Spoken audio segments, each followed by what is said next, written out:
Reporter Shatila Sharmin. বিস্তারিত জানতে সরাসরি চলে যাচ্ছি তার কাছে। শাতিলা, মামুন, এখন হচ্ছে বনানীর এই যে আর টাওয়ারের সামনে যে অবস্থা, সেটি বলতে হলে এটাই বলতে হয় যে সেবা সংস্থার কিছু লোকজন আসলে কাজ করছেন এবং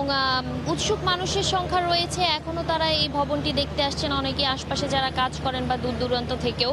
আরেকটি কথা বলি, সেটি হচ্ছে সকালে যেমনটি আসলে আমরা জেনেছিলাম যে সকালে পৃথক দুটি তদন্ত দল আসলে এখানে পরিদর্শন করে গেছে, কারণ অনুসন্ধান করেছেন, তারা আগুনের উৎস খুঁজেছেন আগুনের, এবং তারা যেটি জানিয়েছেন বেরিয়ে এসে গণমাধ্যমকে, সেটি হচ্ছে এই ভবনটির অবস্থা কিন্তু নাজুক। কারণ অগ্নিকাণ্ডের পরে ভবনটি যেমন বিভিন্ন নিয়ম না মেনে তৈরি হয়েছে, তেমনি অগ্নিকাণ্ডের পরে এর অবস্থা কিন্তু আরও নাজুক হয়ে এসেছে। আর এখানকার যে অবস্থা, সেটি হচ্ছে যে পাহারায় রাখা হয়েছে, কড়া পাহারার মধ্যেই রয়েছে ভবনটি, এবং সাধারণত তদন্ত কাজ যখন চলে তখন সেই সব ভবন থেকে কোনো জিনিসপত্র বা সেই ভবনে প্রবেশ করা যায় না, এবং যারা এই ভবনের যে তলাগুলোতে আসলে বিভিন্ন ধরনের কোম্পানি, বিভিন্ন ধরনের বাণিজ্যিক যে দোকান ছিল, কর্পোরেট হাউসগুলো ছিল, তারা কিন্তু এখনও তাদের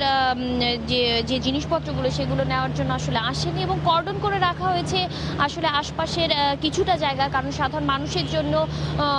ঝুঁকিপূর্ণ বিধায় এই এলাকাটিতে আসলে সাধারণ মানুষকে এই রাস্তা দিয়ে চলাচল করতে নিষেধ করছে এবং অনুরোধ জানাচ্ছে আইন শৃঙ্খলা রক্ষাকারী বাহিনী। পুলিশ কন্ট্রোল রুমের একটু অলস অবস্থায় আমরা দেখেছি, কারণ আজকে আসলে তেমন হতাহত বা আহত বা যারা পরিবার বা স্বজনের খোঁজে কিন্তু কাউকে এখানে আজকে আসতে দেখিনি, কারণ যারা আছেন আহত তারা হাসপাতালগুলোতে, রাজধানীর বিভিন্ন হাসপাতালে রয়েছেন, এবং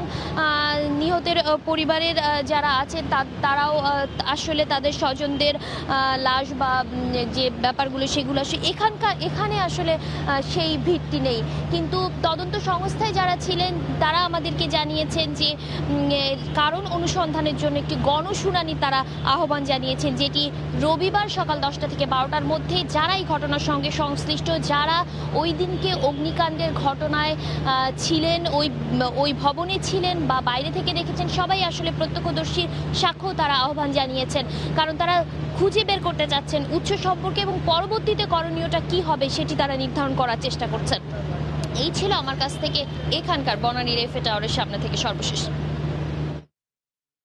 দর্শক, ভয়াবহ আগুনে ক্ষতিগ্রস্ত বনানীর এফআর টাওয়ারের সামনে থেকে আমাদের এই মুহূর্তের খবর জানাতে যোগ দিয়েছিলেন সহকর্মী শাতিলা শারমিন।